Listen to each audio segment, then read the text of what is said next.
I will switch it, and I'll switch off the video. It's good to be here with you guys. It's indeed an honor and a privilege to share a few insights on this issue, on this topic. As already mentioned, I'm a civil engineering professional, and I teach also at a couple of universities. I worship at Edenvale Church, in our Northern Conference, and so I am part of the Adventist family. And so, yes, so we will spend the few moments we have tonight talking about this important topic. So I'm going to switch off my video and start screen share. Where's my screen? Yeah, and as I do that, I will.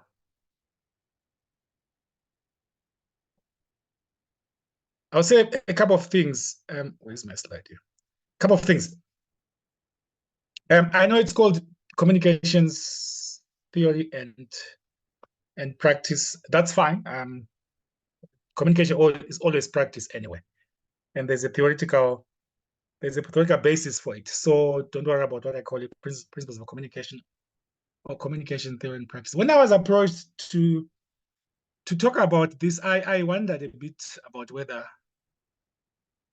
it is something I could do. I'm an engineer, so and then as I grappled with the idea of whether is it something I do or should look for somebody else, I realized that exactly the concerns I have about whether I should do it or find somebody else are the same concerns all of us have on this issue of communication, because all of us grapple with the question, how can we be better communicators? Sometimes we grapple with it internally, that is, it is a self-driven grappling. Sometimes we're posted in positions, in situations where we have to communicate and we don't know how. So I'm going to say this, I'm trying to justify or to link this with engineering. We're interviewing some junior engineers this morning in our organization. We want to hire a couple of junior engineers and train them and upskill them. So we're interviewing, and I asked one of them. I said, "Look, how good is your report writing? And how good is your drawing?" And in that conversation, the issue of communication came up. We said all of us in our professions, we need to communicate to our stakeholders, whether stakeholders are clients, our stakeholders, superiors, subordinates. There's a stakeholder community out there which we need to communicate to. And so it's important that we know how to communicate. And so as I was grappling with that issue, I dawned on me that we all need to communicate. So effectively, all of us need this. So I want to acknowledge upfront the many sources I've used to compile this presentation. It's not for commercial purposes, so I can use it. I can do that. I'm not selling anything. So,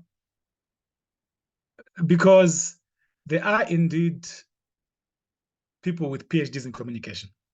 I'm an engineer, but communication is something we all either have learned or acquired. So I want to acknowledge any sources I've used upfront. Now, without wasting much time, oh, by the way, if there's anyone with a question, I'm seeing my screen here, so I might not see hands. As you know, if you I have a full screen in front of me, my presentation, and the hands, I won't see them. So no, if you want Doctor, to say anything, we will have questions at the end, towards the end when you're done. Okay, I didn't know that. So actually, I was saying if anyone wants to speak, I was okay. If you say let's wait until the end, then let's wait until the end. Okay. All right. Because I teach a lot, so I ask students if they have any problems before I go off too far. Just raise your hand and let me know, and I can fix that before we go too far. Anyway, so there are many things which I believe is absolutely essential to life. There are a number of things. communication is one of them. It's one of them because we are social beings, and so we need to interact with each other in whatever form or manner. So communication is that critical. We do communicate loudly, even before we open our mouths. There are many. Sometimes we think of three. I think the three main ones are words we use, body language, tone and pitch of voice. I'm sure there are one or two others ways. Okay, body language might also mean hand signals. And we discover that a lot of the communication is actually through body language. Of course, you are not seeing my face and my hands. So in this space we are now, it's words and tone and speed of voice. So body language is not, at least between me and you. So we speak loud, we communicate. I don't use the word speak. We communicate very loud, even before we open them. And we know that communication is much bigger or much broader than just words. We can communicate silently. Those some of you might know the look, and some of us, our parents, we also give that look to our kids. So kids know the look of their mother or their father when they misbehave in a crowd. I remember when we were growing up as kids, kids misbehave in church. We start making noise. We're chit-chatting in church. And the mother is sitting at the back there. She just gives you the look. You're in trouble without even saying anything. So we do that. And actually, body language is more important than what you say. It's more than what you say. My kids always complain about us parents. Sometimes you say you are listening, but you're not listening. Because they see the body language. The body language says, you have my full attention, I'm hearing you. And we know that. We know that from our day-to-day experience. And body language can even say to somebody, you're not important. What they're saying is not important. Husbands and wives know the argument. My wife says to me, you're not even listening to me. But I'm not talking, I'm just quiet. But she can tell that this guy is not listening. And it happens even among friends, or even among neighbors or colleagues at work. So our body language and how we express ourselves can say that. I hope you can see what that sketch is showing. The guy on the left is the guy on the left. So the artist drew three heads. One is facing the lady on the right, one is facing the other way, that's at the back. So you can say, go ahead, I'm listening, while they're facing away or looking away or doing something else. So that's all around body language. But I think it's important to know that effective communication does not okay. Although we say we are social beings, we need to communicate. It's important. It's absolutely important that we communicate. But to do it effectively is not something we naturally do. I've struggled with that. Why are we not naturally effective communicators? I think it's because we are selfish. Absolutely. There's an ego. We always say, in our Christian faith, the I, there's too much I. The whole concept of sin is based on egos, on I, selfishness. So our selfish nature, because the communication means I have to engage with the other person. So if anything else is more important to me than this communication process we're trying to engage in. So we are not naturally giving. We're not naturally selfless. We're not naturally sacrificial. That's not our nature. So that is why maybe we don't communicate effectively naturally. That's the one point. The other point is we sometimes assume that others know what we mean and that we know what they mean. And that's a huge one. We make so many assumptions. We assume that when I say something, that person knows what I mean.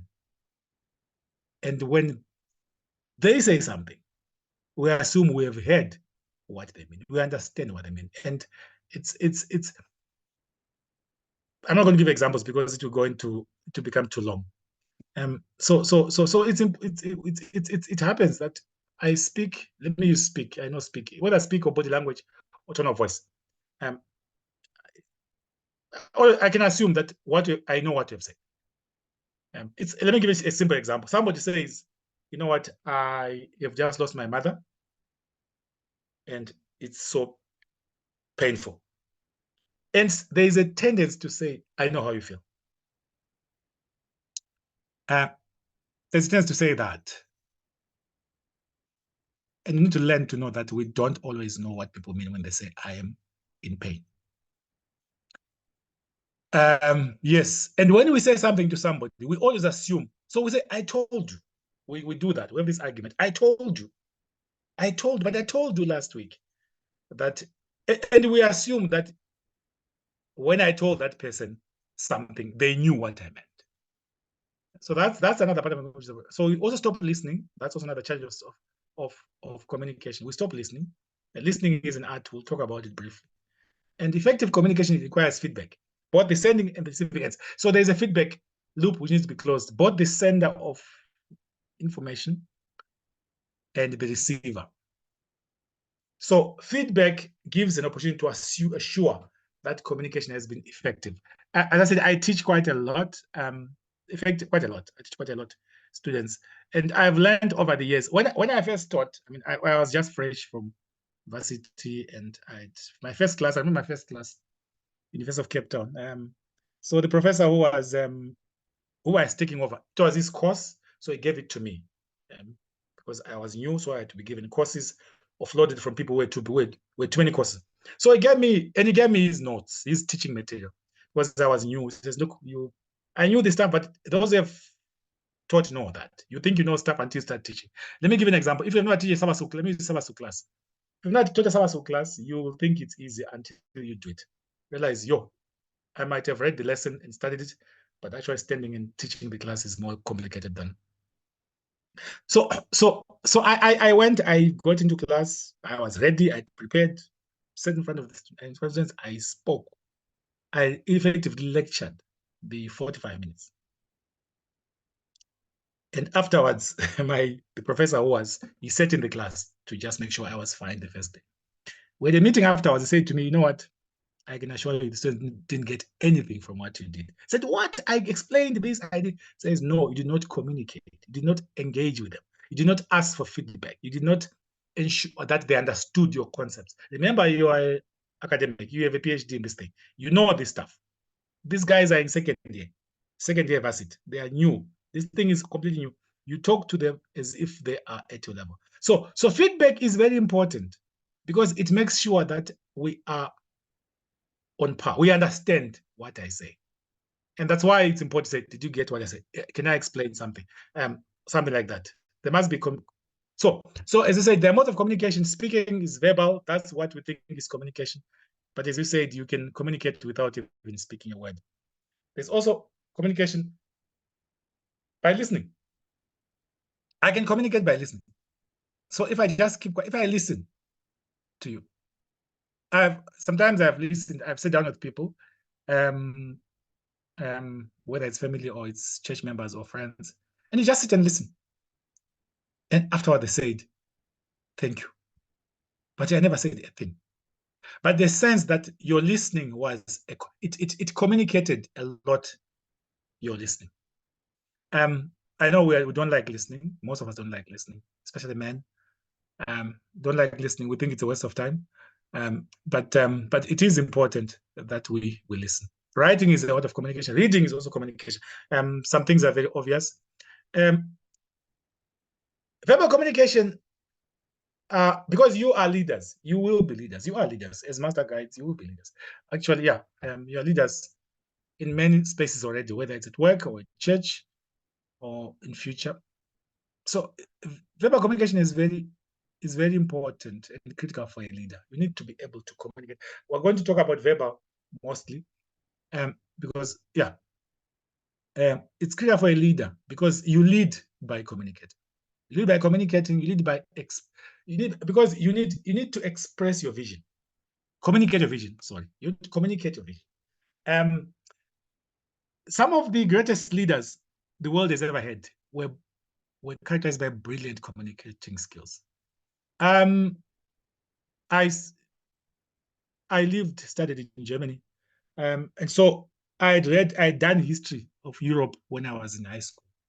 So when I went to Germany and studied there and lived there, I was then very connected to the history. Suddenly, things which are not in the books, you talk to people, you read extra material. You basically, you even see sites where you have heard about Second World War and Adolf Hitler. And one thing which I did not learn in school because it was not considered important, or it was said maybe in passing, but which I then heard when I was in Germany for those years, was Adolf Hitler was a brilliant communicator. Bad as he was, by the way, communication can lead to terrible behaviors, to terrible outcomes. You can communicate and mislead people because you're just an orator, a communicator. He connected with people. He connected with people. He was a brilliant communicator. He communicated his vision, whatever that vision was, that people bought into it. John F. Kennedy was an amazing communicator. The vision for going to space, with the moon landing, Kennedy drove that to a point where Americans, there's no way government of America was going to spend so much money on the space program. It costed serious money. If Kennedy had not communicated that vision to the Americans to buy into it. Martin Luther King Jr., an amazing communicator.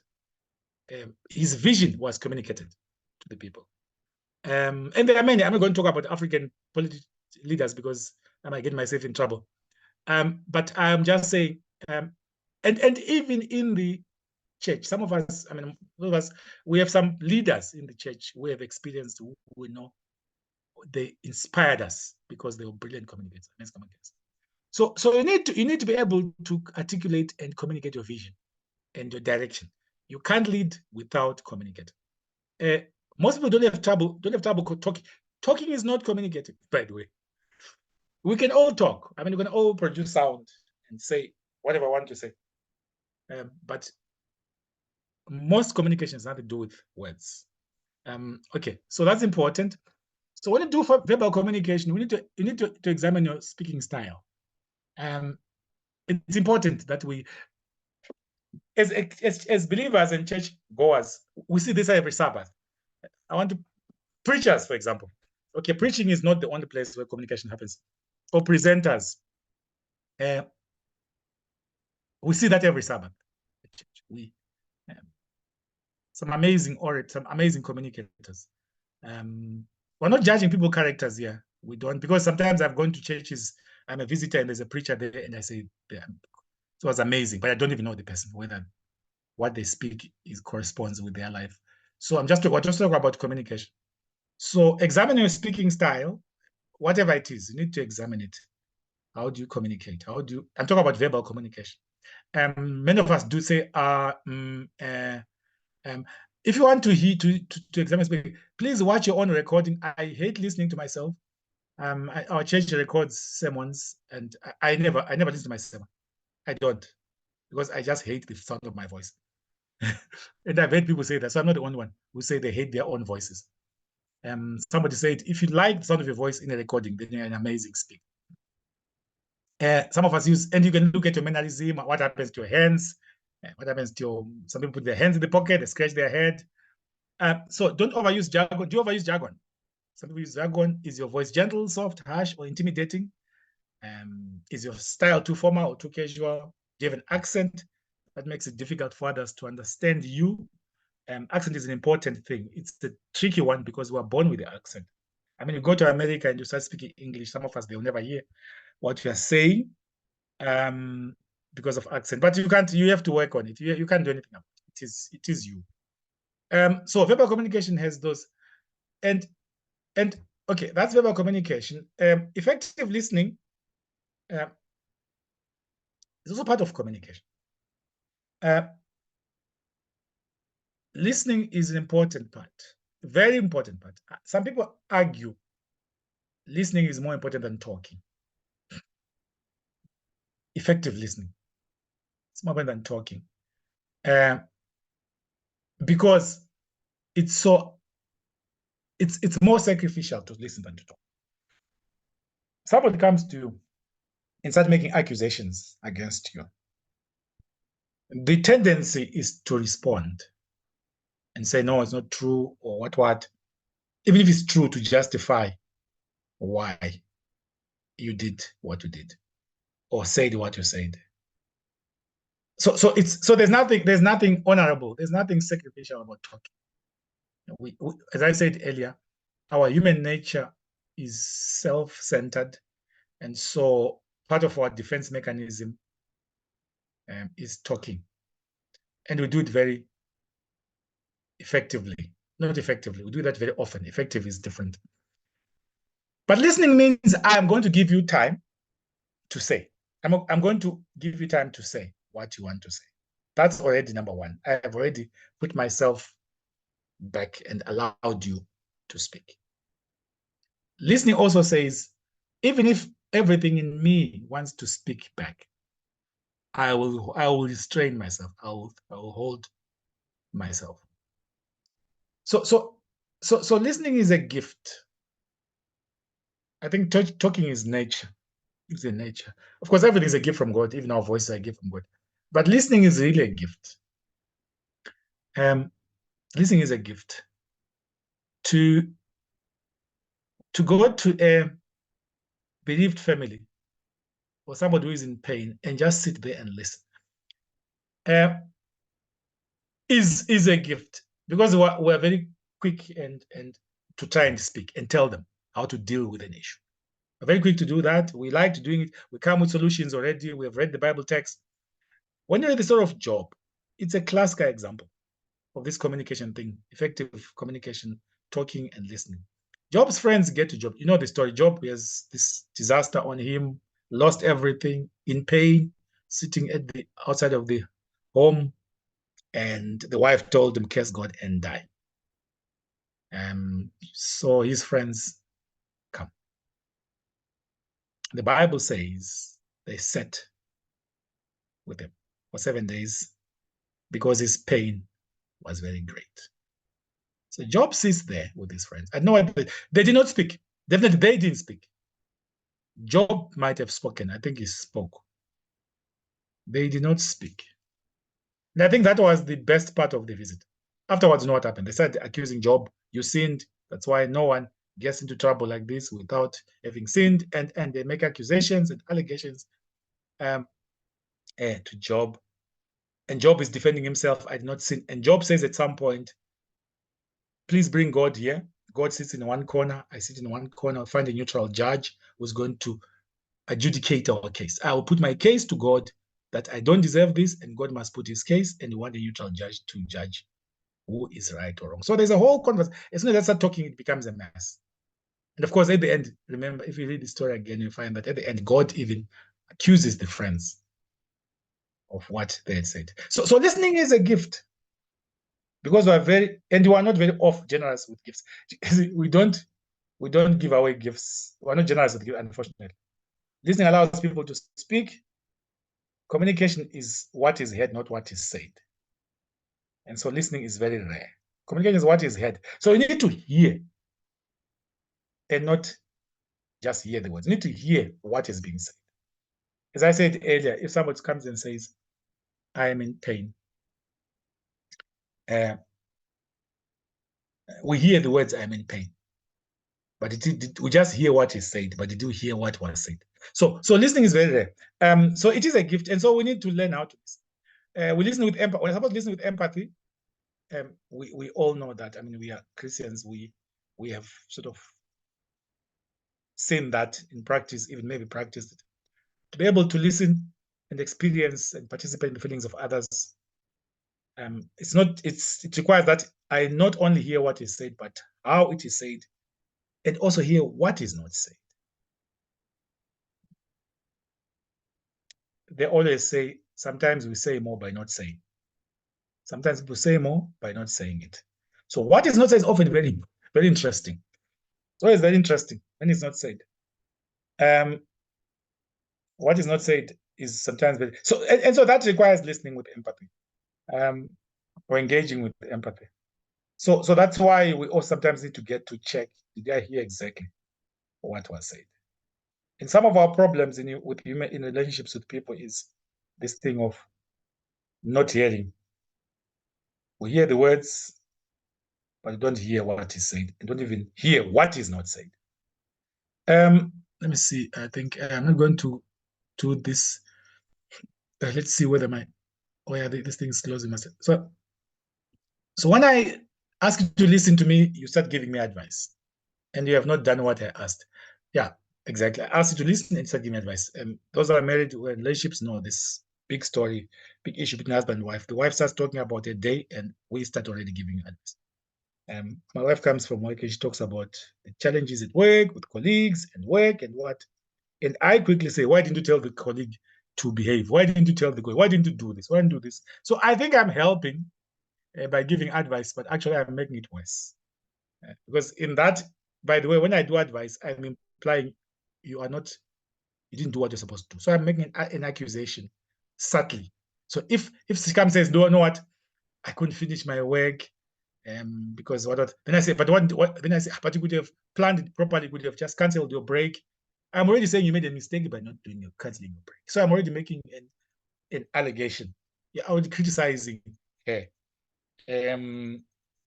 Or she's at home and says the kids were misbehaving, they're making noise, they broke this. Then I say, but why didn't you stop them?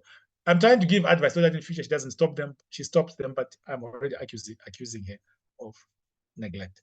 So when I ask you to listen to me, you begin to tell me why I should feel that way. You are trembling my feelings.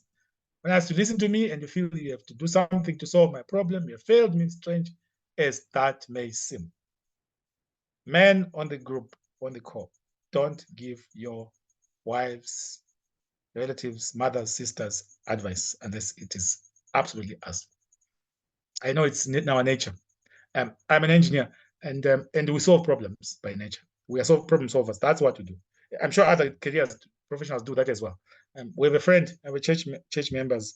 The wife husband was an engineer, and our wives complain about us too. Says, you see, those two men, and they both say the same thing. Yeah, same problem. But as soon as I say something, they're already quick with the solution. And we say, look, that's our training. Anyway, all that I've asked was that you listen, not to talk to or just hear me. I can do for myself. I'm not hopeless, maybe discouraged and faltering, but not helpless. So that's important. Listening is critical. Okay, I'm not going to. When you do something for me that I can and need to do for myself, you contribute to my fear and inadequacy. Exactly. You contribute to the fear and inadequacy. And by the way, this happens everywhere, even at church, even in our groups, even in our colleagues' space. This thing of when people communicate and we don't listen, we are contributing to them. We are even making them feel bad, worse, to say, so you're saying, I am not competent. I should have done that. But if I accept it as a simple fact that I do feel what I feel, no matter how irrational, then I can quit trying to convince you and get about this business of understanding what's behind this irrational feeling. Because some of the feeling is irrational. I don't want to go into the gender issues, but sometimes the fears are irrational. We are all scared of some weird things. Scared of some weird things. Some fears we have, all of us, men and women, are irrational. I have people are scared of a cockroach or of a small thing like a cockroach. And I say, cockroach, just step on it. But they make a big issue of it. And so some fears are irrational, as we might think they're irrational to us, but they are real fears. And when that's clear, so sometimes part of expressing oneself is trying to understand that irrational feeling. So if you just listen, the person might realize that actually this is just irrational feeling. It's not real. But if you interfere and you start giving advice and talking back, it means you're not listening, and that's bad communication. So you can read that. I think the slides will be shared with you later. Always, always listening. So we listen sometimes with preconceptions. We have preconceptions. We tend to hear what they expect. People tend to hear what they expect to hear. You know this thing of saying, she's always complaining, or he's always complaining. He's always, always. So we listen with preconceptions, which is we rarely listen in a neutral state, unless we don't know the person at all. But after a while, we start giving. So we one of the things which students complained when I teach, is that some lecturers already have preconceptions about some students. So no matter how a student responds to a question, if the lecturer doesn't think that student is clever enough, they will. Even at work, I mean, those who sit in meetings, sometimes there are some colleagues who are just thought of as brilliant by bosses. So in meetings, you sit there, there's a problem on the table, and you're all discussing, and you say something. No one takes it seriously, although it's actually a good suggestion. Then somebody says something or this exactly the same thing in a different way. They says, you see, that's a good idea. And you wonder, but I said that thing. I said it. That's exactly the thing I said. So preconceptions, and they happen everywhere. Preconceptions. We also listen with assumptions sometimes. We assume something, and therefore we hear what we want to hear, and not what has been said. We also listen with prejudices, and it could be racial, gender, traditional, tribal, societal. An educated church member says something, and we all listen. A not so educated person speaks, and we don't listen. A rich person speaks, and we all listen, and a not so rich person speaks, and we don't listen. We also listen. Stereotype, same thing. We stereotype some people. We say, this one. We've got this generational gap. Those our parents know this. Our kids speak differently to us. Our fathers and our parents speak differently to us. So there are generational issues as well. The kids of today, the AMA 2000s, they speak differently. And what has helped me over time is because I teach. So there are always new kids in my classes. So I have sort of always engaged with that generation of so that, but there are younger ones in high school and primary. I don't engage with them. When my kids move out of primary, I don't know how primary kids speak now. So that's all. So then I need to try. Yeah, I should be done on time. Written communication. We write. We need to write well. We need to write clearly. We need to write professionally, utilizing easy language to be understood. And it's a learned skill. It improves with practice. One of the courses we teach in engineering undergraduate is report writing. I know some courses, they do that as a major course. In engineering, because a lot of it, people think engineers just do the maths, and that's the traditional thinking, the maths and the calculations and the drawings maybe. But need to write a report. And in the space I work now, there's a lot of report writing.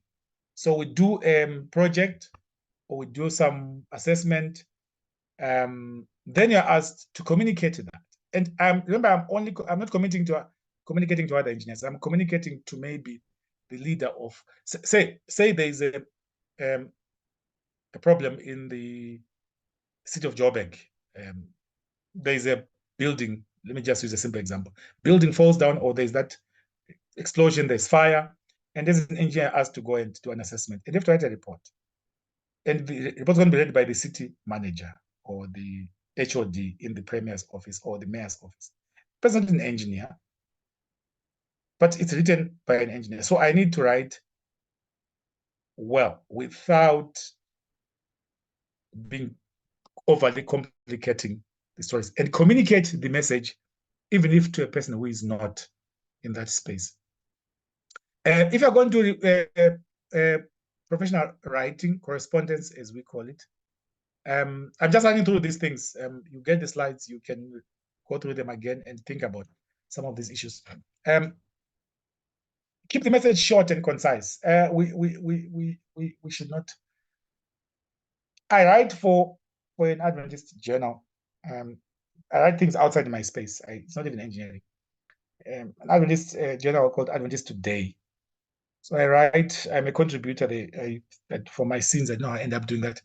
So I contribute, I write, I'm supposed to write an article every 2 months into this journal about anything about the church. It's not engineering at all, anything about the church.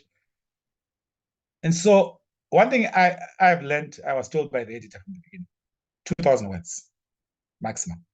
People don't want to read long things.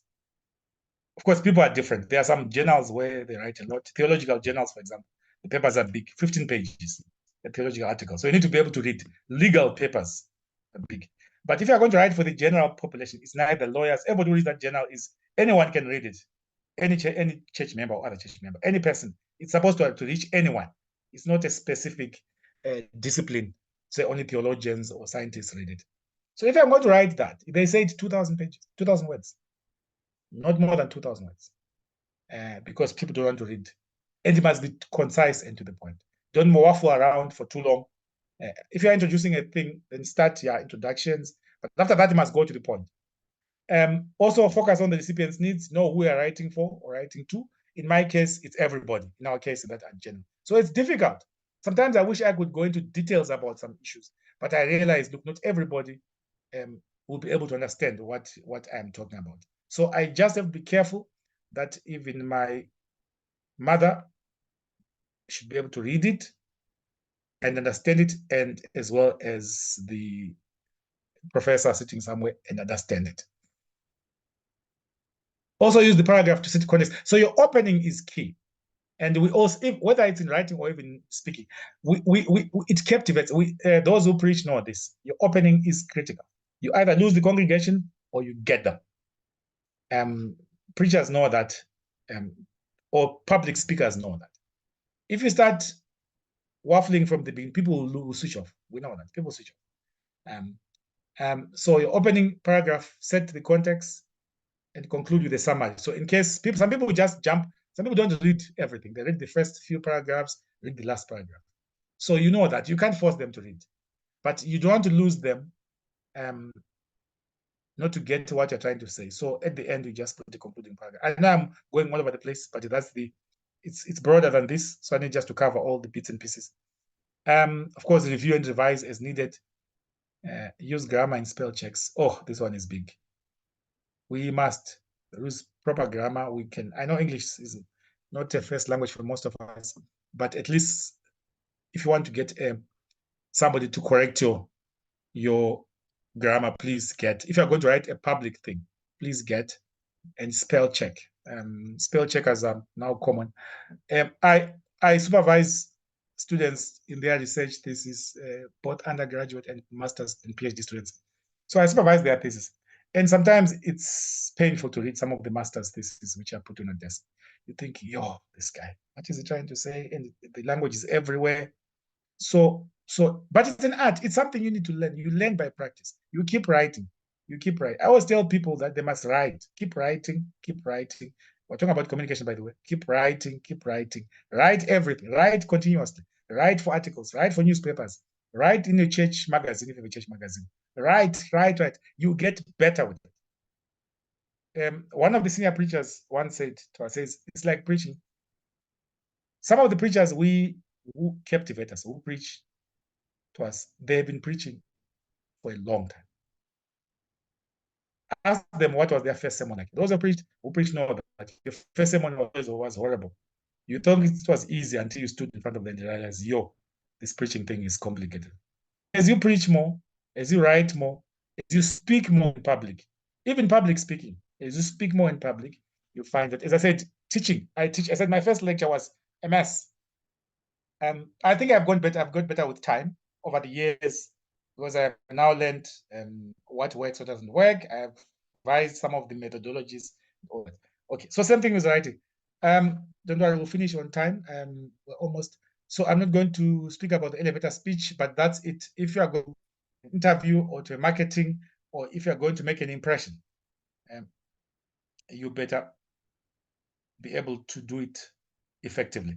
I'm not going to. Yeah, some of the things are not really critical. You can read them on your own.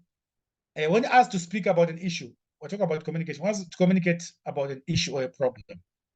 If somebody says, come and speak about your request for funding, whether it doesn't matter where you're going. It doesn't matter whether you're funding from the church or from work or from community. Come says you said to come to me, can you please fund our Pathfinder camp? Can you please sponsor our Pathfinder camp? And I'm a business person. There's something called an S-bar. That's sort of the acronym, S-bar. So S, it means the situation. You must briefly state the issue. You don't waffle too long. Don't. You must briefly, effectively state the issue.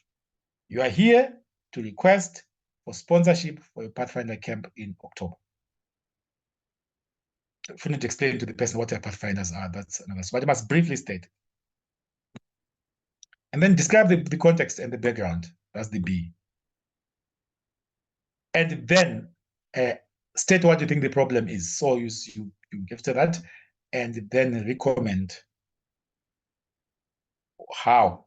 Okay, this is when you are presenting what you will do. If somebody says present a solution, but it applies to the same thing. Recommend what you think the person you are addressing should do. You can say we recommend, or we request that to give us 5,000 rands. You sponsor that for that. So this S-bar is very important. It has to do with communication, because effective, we're talking about effective communication, by the way. So just to be effective, we talked about written already. We're now in a space where written communication is much broader than just writing a letter or writing on the notice on the board. We now have email, Twitter, Facebook, Snapchat, whatever the other stuff is, or X. So we have now gone to that space, and that's a dangerous space to be. It has become very dangerous. Social media has made communication much more complicated. Some people have got into trouble because of social media. Some people have got into trouble because of social media, what they write. Some people have even had challenges, problems with their employers. Yes, some people have had problems with the church because of what they wrote on these public spaces. But we are in it. We are in. You can't undo it. So, just for completeness sake, I'm old school. I prefer emails, but it's appropriate for information. And that's why maybe our youths don't like emails, because they don't like information.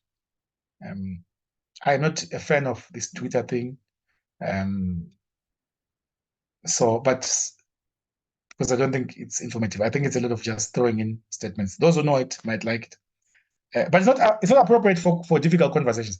You can't solve your marriage problem with your wife or on email. Difficult conversations, you can't. Writing is difficult. It's because writing cannot express exactly what you want to say. And by the way, if you email and you copy, and there's a back and forth in emails. Or I say, after 3 emails, please pick up the phone and talk. Schedule a meeting after 3 emails, and it applies even in our church settings. If you are having a back and forth email with your pastor or with your elder, after 2-3 email exchanges, please pick up the phone and talk, because things have become so convoluted. Remember, by the time you read the 3rd email, you've forgotten what was in the 1st email. And if it's a professional email, make sure it leaves a positive impression. Spell checking again, and grammar. Facebook is a tricky one. When I say Facebook, I think it applies to even the other social media platforms. It gets people into trouble. By the way, many employers run searches on Facebook to check on potential employees. The engineers who were interviewed, I checked them out on LinkedIn and Facebook before we interviewed them. I just checked out. I went to Facebook. Do they have a Facebook profile? Okay. What did they post? Not that, what did they post? Of course, for us, for engineering, I mean, what can they say? But if I was hiring a guy who's going to work in a bank, or somebody who was going to work to look after kids, or somebody's going to be a teacher, I would want to see what is their public profile. Yes. So same thing, we know that. So whether it's Twitter or Facebook, Reading is part of communication. It might sound like it's not, but it is. For many reasons, we learn by reading. Read a lot, read broadly, because you learn from many disciplines beyond your discipline. Ask questions, nature, critical thinking, read inspirational work, of course, read your Bible. But reading is an important thing. We can't communicate unless we read. Good communicators read a lot. They read a lot. So communication is, as I said, the objective is to understand, and then to be, Covey said that, and then to be understood. I'm going to, yeah, I think in 7 minutes I should be done. I'll run through the last slides very quickly. They're not very, you can, so there are principles of communication, and they're everywhere. I mean, they're difficult. It's an art and a science to communicate. It depends who is the communication expert. Who is the communication expert? Some say there are 7 principles of communication. They're called 7 C's. Clarity, it must be very clear. It must be complete. It must be coherent. It means things must make sense. And we know that, I'm not attacking the preachers. Sometimes you listen to a sermon and you discover the sermon was everywhere. There was no red thread running through. It's not coherent. And it happens also not just in preaching, even in public speaking. You're asked to present on something and there's no coherence. Things that don't seem to be connect. It's disjointed facts and figures and ideas. It must be credible, it must be correct, and there must be continuity. And that all has to be learned. That has to be learned and practiced. With time, you have to learn and practice to do that. Some people also have other C's. It must be complete. There must be clarity. I said that. It must be concise. It must be to the point. The point is important. It must be courteous, communicate friendly and polite. It must be correct. It must be concrete. It must be specific and not vague. When you communicate, it must be specific. Some things were not done because the communication was not specific. It was vague. The example is, we're meeting at Sunday. We're meeting at all the men. Please come to church on Sunday. We're going to be fixing the church grounds. Please come in the morning. And you say that every Sabbath during announcements. Please come on Sunday, the 3rd of March. Please come in the morning. It is correct, but it's not specific. At what time in the morning? Is it 8 o'clock, 7 o'clock, 6 o'clock, 10 o'clock, 11 o'clock is still morning. 11:45 is still morning. So, and of course, must be considerate. You must consider the emotions and sentiments of the receiver. There are other, so yeah, you can look at that as well at your own time. I'm going to avoid that. Clarity of thought, simple words, concrete expression, and so on and so on. Yes, and so on and so on. Let me just check my time. Yeah, we should be done shortly. Yeah, Bible text. The wise man says, "The tongue has the power of life and death. Those who love it will eat its fruit. The tongue of the righteous is a choice silver, but the heart of a wicked is little value. A man who lacks judgment derides his neighbor, but a man who understood holds his tongue." So of course, Solomon is talking about communication in the context of talking, because I think it was going to be difficult for him to explain communication in terms of body language. How do you write a text? I mean, what body language is inappropriate or is not express. For some people say, if you're speaking to me and my hands are folded, it's also cultural and contextual. In some cultures, if somebody is talking to me, I must look them in the eye. In some cultures, don't look them in the eye. So it's difficult to explain what body language is, but we know with time what body language is expressing what. Effective communication, I'm going to jump through that so that I can give time. Verbal communication, active listening, written communication. These skills are very important in whatever we do, whether we are serving as leaders in the church or at work or wherever we are. Presentation skill, compassion, cultural awareness, personal correctness, connections, trust, verbal communication. And these can all be acquired. And we need to be intentional in learning. For example, active listening. You need to learn to listen actively. Nodding your head, looking someone in the eye, facial expressions, that's active listening. Trust, personal connections, and all that. Yeah, it's the same thing. Presentation skills, negotiation skills, business writing skills. It's all part of communication.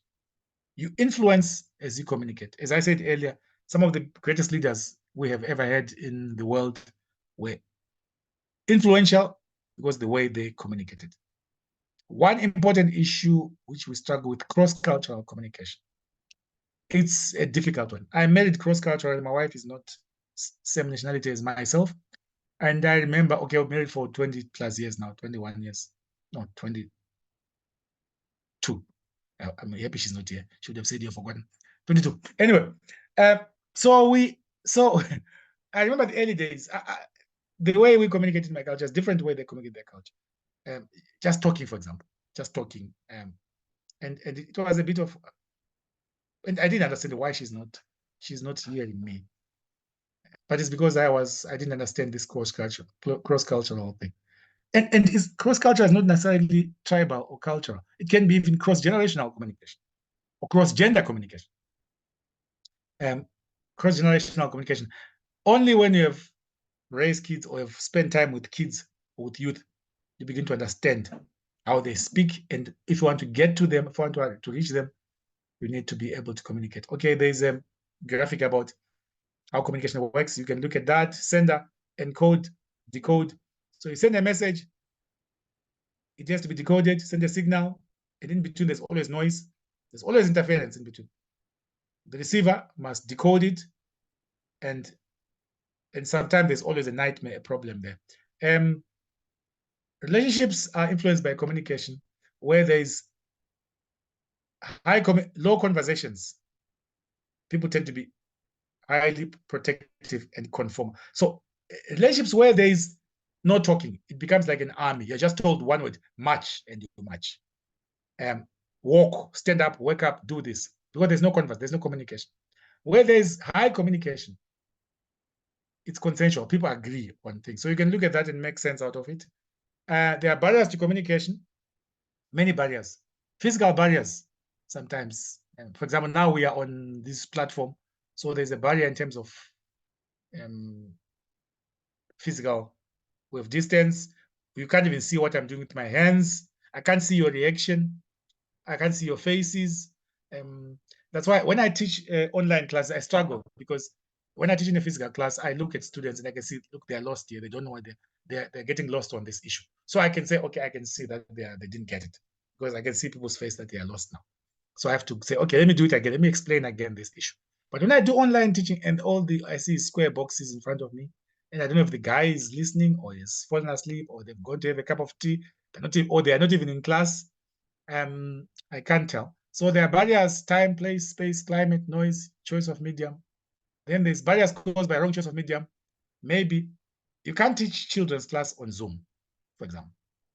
Kindergarten, small kids, you can't teach children class 2-3-year-olds on Zoom. You need to be with them in the space, jump up and down. There are semantic barriers. We're using different words, cultural barriers, because what says this in my language, in my culture, says something to you. There's psychological barriers, attitudinal barriers. Some people don't listen to kids, to young people, because they think they don't have anything to say. Some people don't listen to women preachers. Even out in this church, there are churches where if a woman is on the pulpit, some men walk out. Today, 2024, I'm just saying. So there are many barriers to speaking. And these barriers, they have solutions. They have solutions to them. They're just 3 examples. If there's interference, you need then to take time out. If there's interference, if the environment is not good, you must be aware that this environment is good. So you need to figure out how do you solve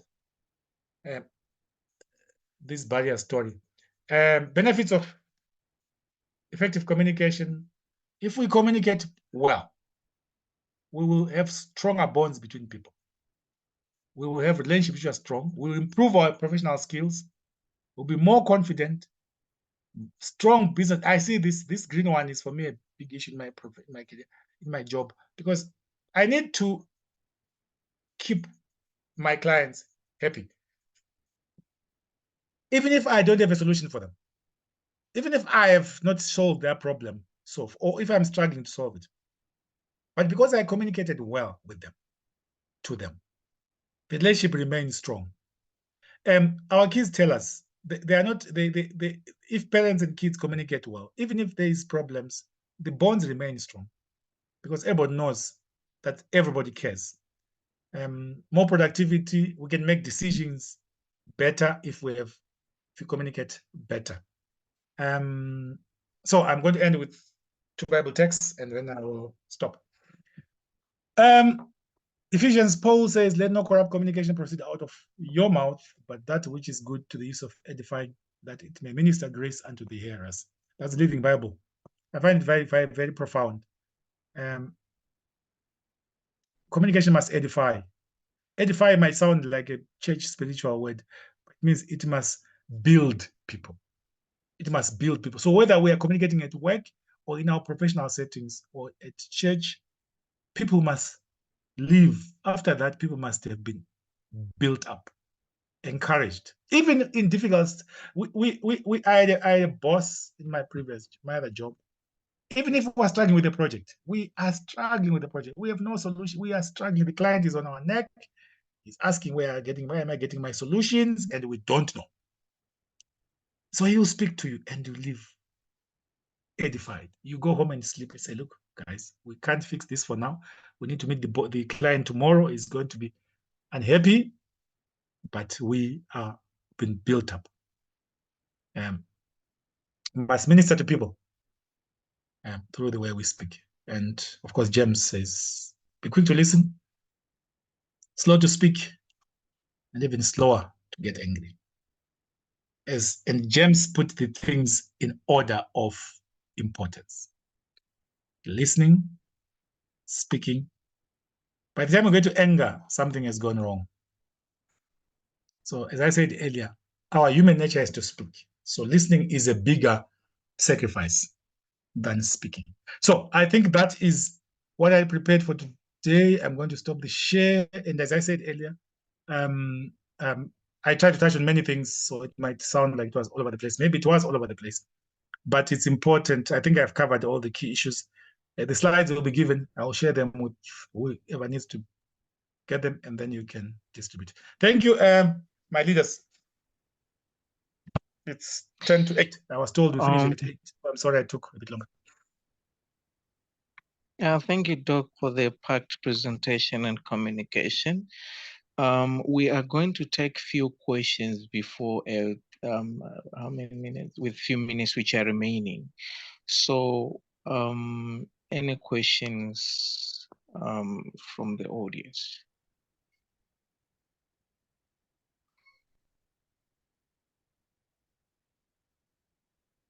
Let me just say, I'm seeing in the chat room, so I see a couple of hands.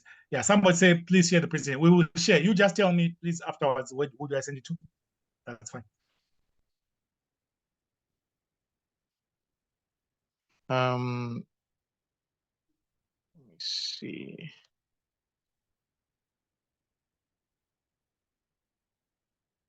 I can see 3 hands here for questions. I'll start with Sipo. You can go ahead to ask your question.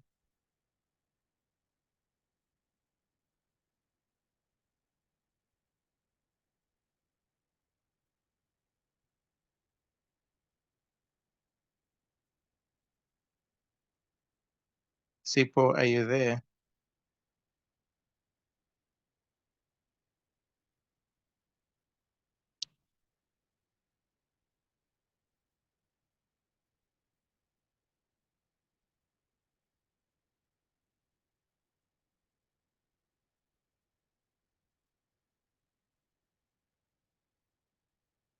He's muted. Maybe you can move to the other one. Let me check.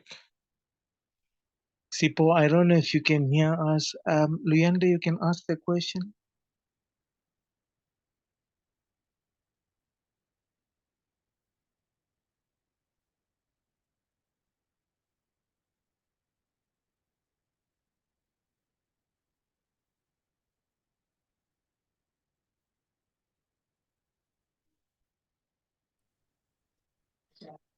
Can you unmute?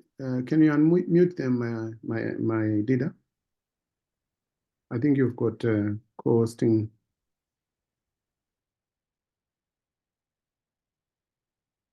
Hello, can you hear me? Yes, we can hear you. Oh, thank you.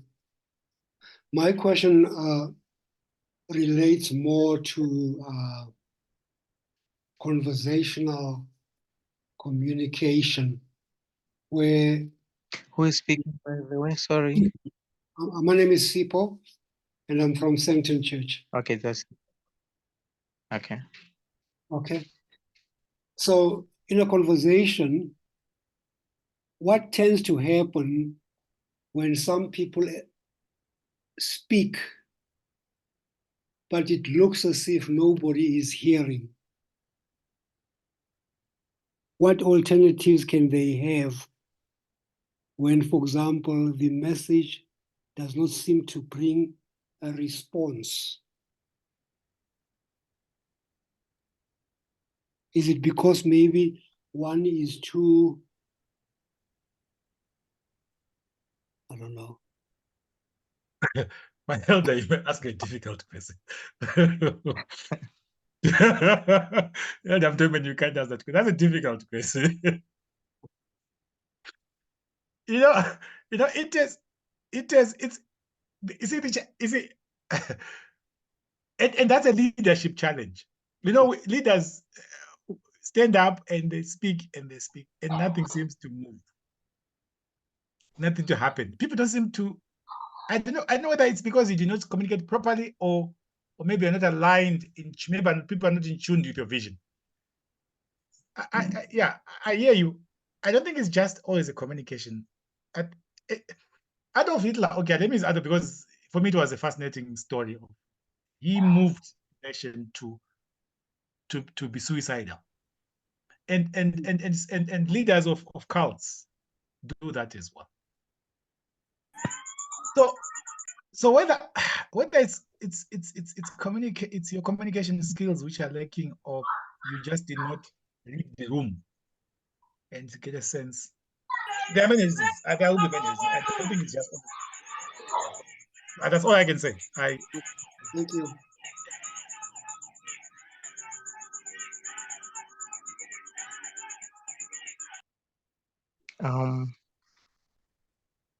Sipo, I hope you're answered. I'm If I'm not something, I don't know if fine. you're done. Yes, I'm done with it. All right. The next person, Leander, you can ask your question, please. Then Good followed evening, by- everyone. Am I audible? Yes, we can hear you. Okay. My question today is, how can leaders effectively balance assertiveness and empathy in their communication strategies to inspire and motivate their teams and still foster a collaborative and supportive work environment?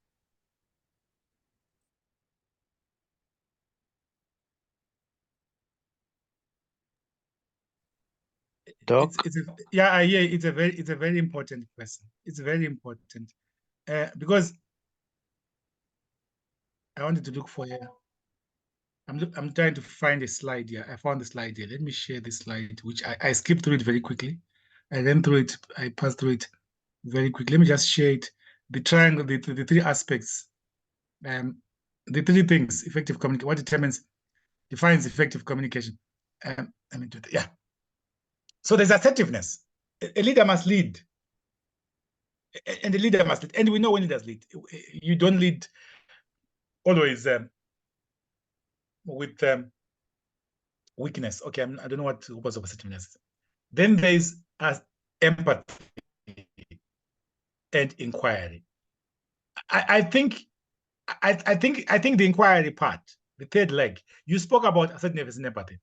There's a third leg called inquiry. So I'm a leader. This is the one we know. You're a church elder, and you have a thing that you think there is a thing you need to do, or departmental leader, or you are pathfinder leader or youth leader. You need to lead. There must be leadership. You must show leadership. You must drive an agenda. Because to lead, you must have a vision. You must first of all have a vision. That's why you're a leader. You must have a vision, and you must articulate that vision with conviction. You don't lead always by consensus and by majority vote, conviction. But you must feel the people you are leading. It's not a dictatorship. And the way to get response is inquiry. So you ask people probing questions. What do you think we should do? What you must always have the feedback. People must know that you listen to them. I think a lot of us will try to be assertive and fake empathy, but not give people a chance to say, look, maybe we should do this camp there and not there. And not to say, I've decided we're going to St. Alvin in October for a week, no negotiation. The inquiry part is important. People must feel that you listen also. Thank you. Lou, I hope you're answered. I had the hand of Jojo. Now I've got Katie. You'll be the last. Jojo, are you there? Yeah, I'm there, my leader. Yeah, you can go ahead to ask your question, please. Then our last All right. question from Katie. All right. Thank you very much. I'd like to thank you for this lesson, because I remember I once asked a question also on this group the other day, and the response that I got was not what I had asked. And yes, and this past Sabbath as well, at the meeting that we had, I asked another question. Also, the presenter did not ask what I had asked. So I feel that this lesson needs to be really even communicated to the leaders, because when I joined the SDA church, I felt it had that communication. You could have that platform of understanding. And I also thank you for the initiative that you had put, that when you are going to fast, can you be pulled back? Only that probably the leaders feel that the platform is too small for that. But when it comes to communication, I really feel that it is necessary, especially when we are learning things that we are going to be working with in our lives. It can't be just browse through and think that people will read on their own. Then my question is, how can we get our leaders to have such lessons brought to them? Because I feel that the leaders have gone to the stage where they think that when they speak, they are communicating. Yet you have said that no, communication involves more of listening than talking. Thank you.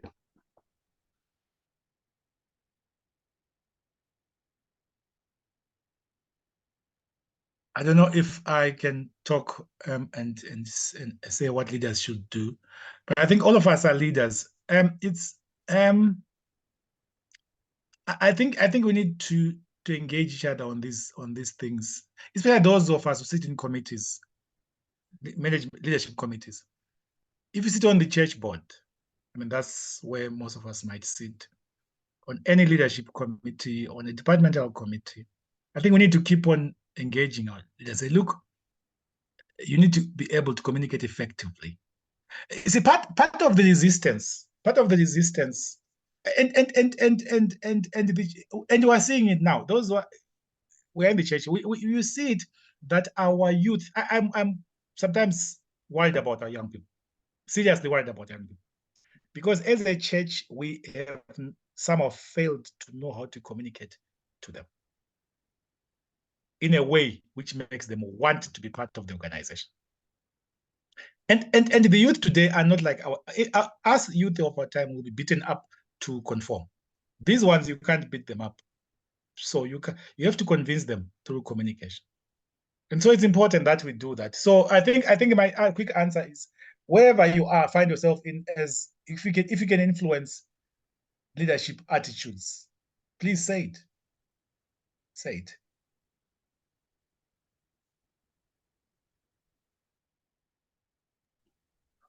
Can I speak? I'm not the host. I'm just answering questions. Yeah. So, Mr. Host. Okay, my name is Nosizi. I'm on the same platform with Katie. So this is Nosizi. I've got 3 questions. First one, since now one of the social medias, WhatsApp, has become like a professional platform where most businesses and most churches like us, we are using to communicate. How do you determine the boundaries? Like, where do you put a boundary, when to make it professional, when to I don't know, when to not take it seriously? Like, how do we behave? How do you behave when communicating on business platform or church platforms on social media? Second one, I'm a leader of ambassadors, which is 16 years to 21 years old. How do you have a conversation with them discussing their work and have them listen to you? Because sometimes they tend to be playful. They'll be like in their groups, two here, there, and there, having their conversation. While you are talking to them, you're having a conversation, a group conversation, but they tend to split away from what you are saying and have their own little conversation. How do you bring them back to the conversation that you're having and have them consider and listen to you, and also give whatever ideas they've got? How do you make them want to be in the conversation and take part in the conversation? And then lastly, on a normal basis, whether you're at church or at home, how do you talk and give people your point without too much emotion? Because sometimes,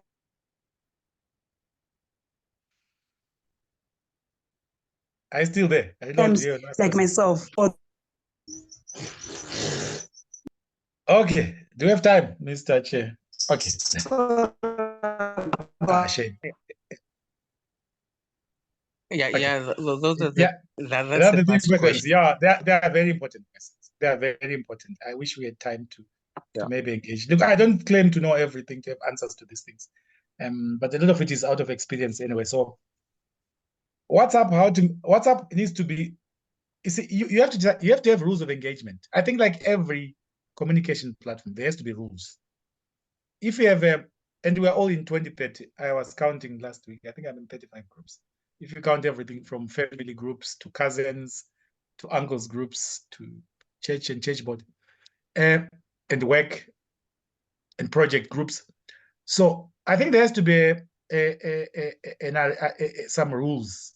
You need to agree, set up rules, because you don't want, one, you also want to flood people's WhatsApps with all due respect to devotionals. I think let's tone down a bit of forwarding devotionals to all the groups. I have a brother, real brother, blood brother, who is a habit of sending to all the family groups everything he gets. So there have to be rules. This is a WhatsApp group I'm in a group for the SAU, for the union. We're working on a project, and we just formed that group. And we agreed, this group is just to share information about this project. Please don't send us jokes and what. So that's the WhatsApp thing. You set up the rules, and people must abide by them. If somebody breaks the rules, you remind them. People, this group is not for sending jokes and funny emojis and funny videos. We have, so that's one. I'm in a group of my ex-classmates, and we agreed there's no politics in that group. Don't discuss politics, because politics is very divisive. Then the ambassador thing. I think we need to learn. I hear it's a difficult question. How do you engage? How do you keep a youth group engaged and interested? I think we're trying to instruct them, to give them instructions by force and say, listen to me, I'm your ambassador leader. It doesn't work like that. They don't listen. They won't listen to you.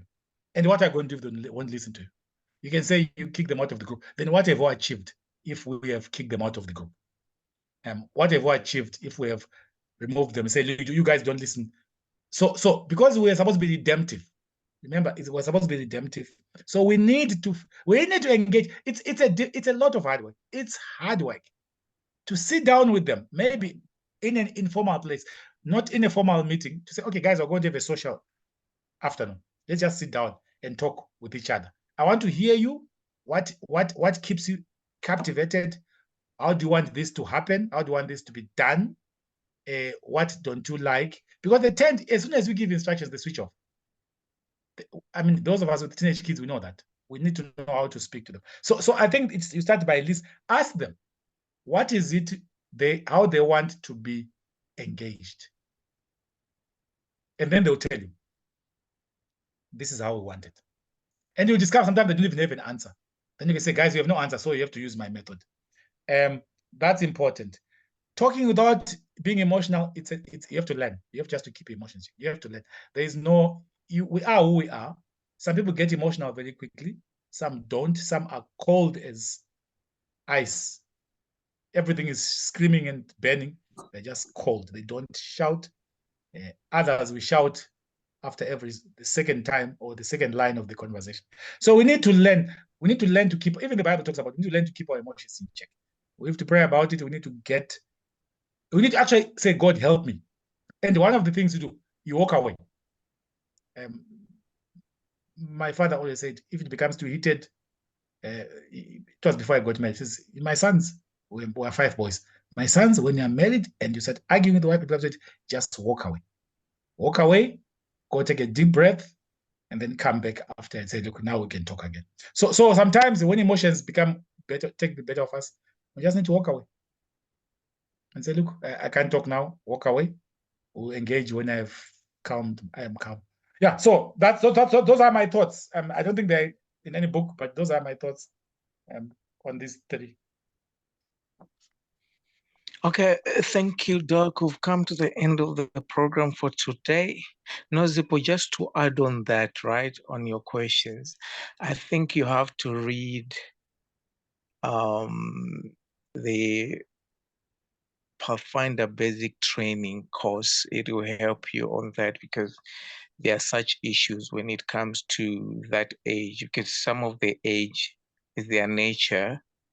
And if you want to really tilt them, you can end up breaking them if you don't understand them.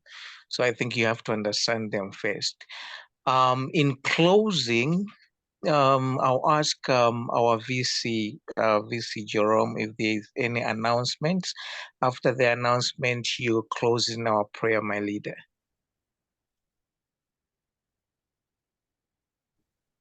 Okay, good evening, everyone. I trust that all of you are well and you were blessed by this presentation. Thank you so much, Dr. Masarira, for availing yourself and for providing such an insightful and thoughtful presentation that helps us to be better communicators. It is not something that is easy, as you said. If it was easy, everyone would do it. But I really love what he said when he said, we need to pray about it. Without prayer, we can never achieve anything. Thank you so much, Dr. Masarira. I think in terms of announcements, I think one of the most important announcements we have, I think for everyone who is here, I know there are master guides in training that want to register for 2024. Please take note that registration will be closing on the 29th. So if there are any people that intend to become master guides in training, can you please communicate in your local churches and send the message to say on the 29th, registration is going to close. If you are having any struggles, please get in touch with your area coordinators and they can see how they can help you. In terms of other announcements, I think another important announcement, there's also a camp that is coming up in March. Please remember that there's a camp. Registration is going to open anytime soon. And I strongly encourage you to register, especially master guides in training that are starting in 2024. With those words, let us bow our heads as we pray. Heavenly Father, thank you so much for such a powerful, insightful presentation that teaches us how to communicate effectively. What we say, how we say it, and some of the body language that we have really matters when we communicate.